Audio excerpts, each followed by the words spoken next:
మీ రాజ్యంలో కనుక సంతోషంగా ఉన్నటువంటి వాడు ఎవడైతే ఉన్నాడో, ఏ కష్టము నిత్యం హాయిగా నవ్వుతూ ఉండేవాడు ఎవడైతే ఉంటాడో, వాడు వేసుకున్నటువంటి చొక్కా ఒకసారి ఇప్పి వాడు కనిపిస్తే అది మీరు దొరుకుతుంటే మీకు ఈ ఒంటి మీద ఉండేటువంటి ఆ దొరదలో ఏదో పోతాయి, ఇంకో రకంగా మీకు పోవాలి. అంటే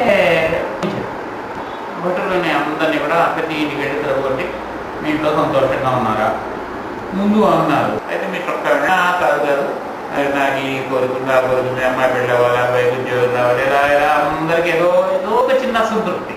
ఇలాగే రాదు ఇంకా అలాంటిది 2 నెలలు అయింది. రాజ్యం మొత్తం మీద అసలు సంతోషంగా ఉన్నాను, నేను హాయిగా నవ్వుతున్నాను, నాకు ఏ దుఃఖము లేదనేటువంటి ఎవ్వడు లేడు. చిట్ట చివరికి లాగా వాడు వెళ్తుంటే ఒక రోజున ఉద్యానవనంలో విసిరిపోయి అక్కడ కూర్చుంటే వాడు అక్కడ బెంచ్ మీద పడుకున్నాడు. మిస్టర్ వాడు ఆనందంగా ఆకాశంలో చూస్తుంటే పాట పాడుకుంటున్నాడు. మిట్ట మధ్యాహ్నం కూడా ఎండలో చూస్తాడు. ఏమిటో ఇలా పాట పాడుకుంటే ఏమన్నా హాయిగా పాట పాడుకుంటున్నాను, మరి ఎండ ఉంది దాకే ఉందిలేండి అన్నట్టు అన్నాడు. అంటే అప్పుడు నీకు అసలు దుఃఖం ఉండదా? దుఃఖం ఎందుకు? ఏం చేస్తావు అంటే ఏదో అడుపు తింటాను. ఓ రోజు మరి ఎవరు ఏం పెట్టకపోతే ఆకలితో మంచిగా చదువుతాను, అలాగే పడుకుంటాను, ఇలా పాట పడుకు కూర్చుంటాను, సాయంత్రం వెళ్తాను, సాయంత్రం వెళ్ళడానికి పెడితే తింటాను, గురించే తింటాను లేకపోతే లేదు.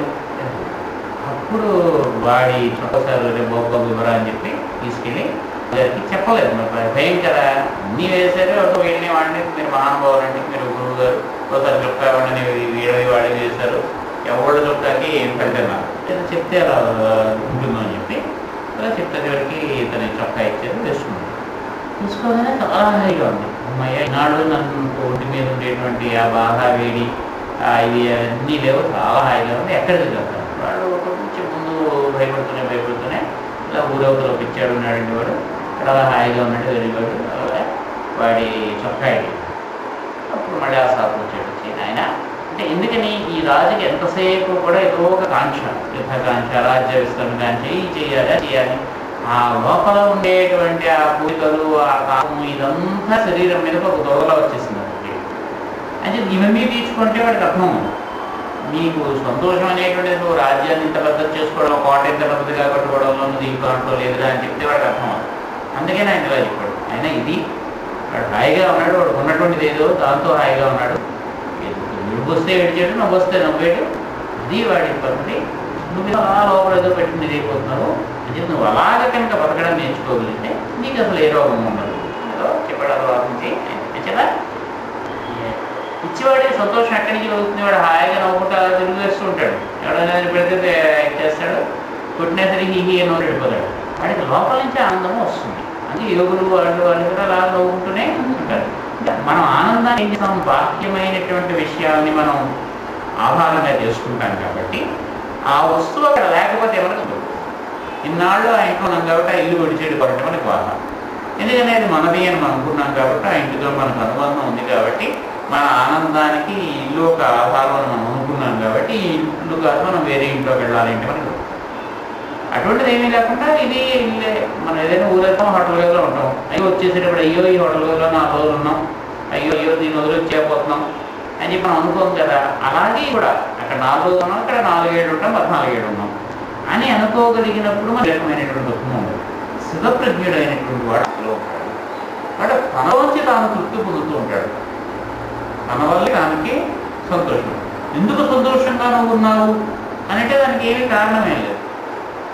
ఎవరు సంతోషంగా ఉన్నాను అంతే. నాకు నవ్వాలనిపించింది ఉన్నాను, నాకు నవ్వాలనిపించి నవ్వుతున్నాను, హాయిగా పాడాలనిపిస్తుంది పాడుకుంటున్నాను, చిందులు వేయాలనిపిస్తుంది చిందులు వేస్తున్నాను, డ్యాన్స్ చేయాలనిపిస్తుంది డ్యాన్స్ చేస్తున్నాను. అందుకే చాలామంది యోగా దాంట్లోనూ ఉపదేశాలు ఇచ్చినప్పుడు కూడా ఇన్హిబిషన్స్ అన్నీ వదిలిపెట్టేసి ఫ్రీగా ఉండండి అంటాడు.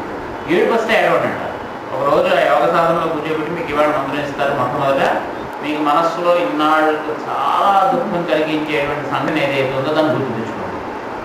మీకు ఎలా మిస్ ఏడ్చేయండి. అంటే లోపల ఉండేటువంటిది అది ఏదైతే ఉందో అది బయటకు వచ్చేది. మనం ఇన్నాడు మనం ఏం చేస్తాం? 10 మంది మధ్యలోనూ మనకు ఉన్నాము, ఇంట్లో వాడేమనుకుంటాడు, వాడేమనుకుంటాడు, వీడేమనుకుంటాడు అని చెప్పి మనకి కష్టం కలిగించినటువంటివి కానీ మనకి దుఃఖం కలిగించినటువంటివి కానీ అణుచుకోవడానికి ప్రయత్నం చేస్తాం. వాడు ఏం చేస్తారు? అన్నీ బయటికి తీసుకొచ్చేవారు. ఇవాళ ఇప్పుడు పూజగా మీకు ఒక గంట సేపు టైం ఇస్తున్నాం, మీకు బాగా దుఃఖం కలిగినటువంటి సమయంలో తలుచుకోండి.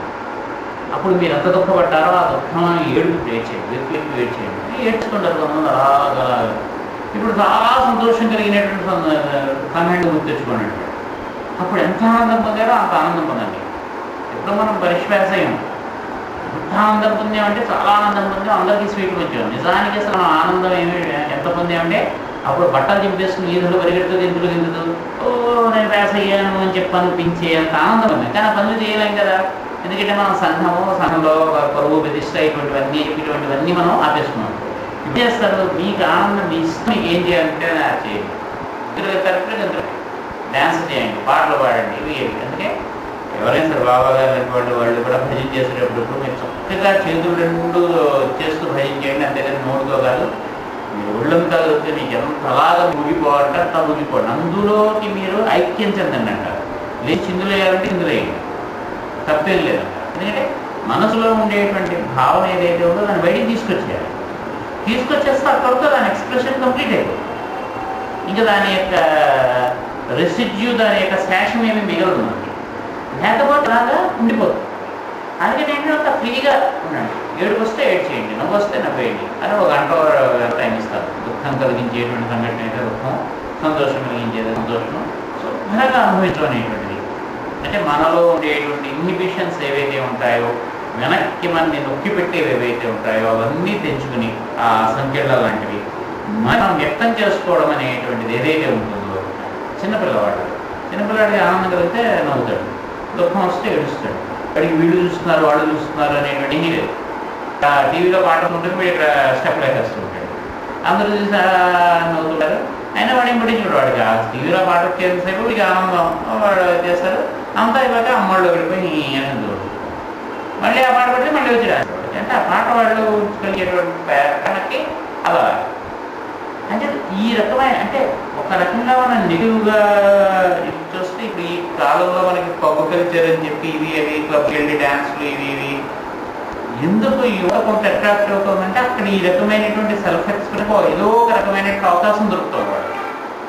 వాళ్ళు ఇంకొక రకంగా ఆపుకోలేరు కాబట్టి అక్కడ మ్యూజిక్ పెట్టి డ్యాన్సులు చేయాలంటే డ్యాన్స్ అక్కడ అలౌడ్ కాబట్టి, ఆఫీసులో డ్యాన్స్ చేయలేదు కాబట్టి, ఇంట్లో మనం డ్యాన్స్ చేస్తే ఏమిటి వద్దాయి ఇంట్లో డ్యాన్స్లు ఏమిటి అని అంటాం కాబట్టి అక్కడేంటి మీరు డ్యాన్స్ చేసుకోవడం కోసమే మీ ఇష్టం చేసుకోండి. ఇదిగో ఇప్పుడు స్టేజ్ ఒక 10 నిమిషాలు పాట పెట్టడం మీ ఇష్టం. అయితే మనకి ఎలా వస్తే అలాగా నేర్చుకోవడం 4 స్టెప్పులు నేర్చుకుని అటువంటిది కూడా అంటే మనలో మనకు ఉండేటువంటి భావాన్ని వ్యక్తం చేసుకోవడానికి ఫ్రీగా ఏ మొహమాటమో లేకుండా ఒక వేదిక లాంటిది అనుకుంటే దాన్ని ఉపయోగించుకోవడం అనేటువంటి దాని కూడా దాని వైపు కొంత వాళ్ళు అట్రాక్ట్ అవుతారు. అంటే స్థితప్రజ్ఞుడైనటువంటి వాడికి మనలో చూస్తుంది, వాడికి ఆనందం కలగడం అనేటువంటిది బయట నుంచి కూడా తనలో పెట్టుకుంటాడు. బయట బాహ్యంగా ఉండేటువంటి ఒక వ్యక్తి కానీ ఒక విషయం కానీ ఏది కాదు.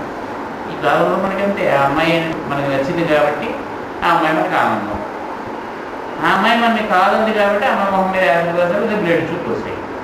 ఇది మన సంతోషానికి కానీ మన దుఃఖానికి కానీ ఆమె ఆలంబనం అని మనం అనుకుంటున్నాం కాబట్టి అలా మనం అనుకోనప్పుడు మనకి మనలోనే ఉంటుంది. కొన్ని అంటే మనం ఒక్కొక్కసారి మనం సినిమాలైనా సరే కొన్ని మంచి పాయింట్లు తీసుకుంటారు. ఆ ఆర్య సినిమాలో వాడు చాలా చక్కగా చెప్తాడు ఆ పాయింట్. ఆ వన్ వే లవ్ అని చెప్పి నువ్వు నన్ను ప్రేమించుకో, నీకు నేనంటే అస్తమైనా పర్వాలేదు, నాకు నువ్వు ఇష్టం, నేను ఆ భావాన్ని ఎక్స్ప్రెస్ చేస్తాను, నాకు అది సంతోషం, నీ నుంచి నేను కోరుకోవట్లేదు అంటాడు. నీకు నేను హేట్ చేస్తా అంటే ఐ హేట్ అనుకో, చాలా ఆనందంగా ఐ హేట్ అనుకో, నాకు నేనేం పట్టించుకో, నా వైపు నుంచి నాకు నువ్వు అంటే ఇష్టం,